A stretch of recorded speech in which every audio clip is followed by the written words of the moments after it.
यस्सु मसलूब।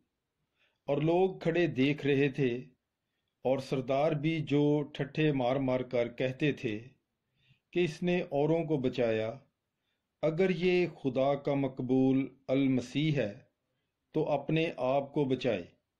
और सिपाहियों ने भी उस पर हंसी की, और पास जाकर और उसे सिरका देकर कहा, अगर तू यहूदियों का बादशाह है तो अपने आप को बचा।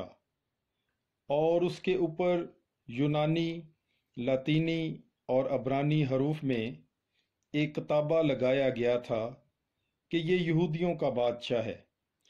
और एक उन बदकारों में से जो सलीब पर लटकाए गए थे उसे ताना देकर बोला कि क्या तू अल मसीह नहीं, तो फिर अपने आप को और हमें भी बचा।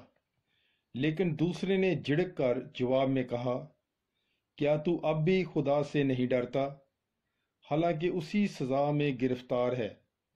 और हमारी सजा तो वाजिबी है, क्योंकि हम अपने कामों का खमियाजा उठा रहे हैं, मगर इसने तो कोई बदी नहीं की। और उसने कहा, आए यस्सु, जब तू अपनी बादशाही में आए तो मुझे याद करना। और यस्सु ने उससे कहा, मैं तुझ से सच कहता हूं कि आज ही तू मेरे साथ फरदोस में होगा। आमीन। पाकलाम के पढ़े और सुने जाने पर खुदावंद की बरकत हो। खुदा का शुक्र हो। Bible is life. God bless you.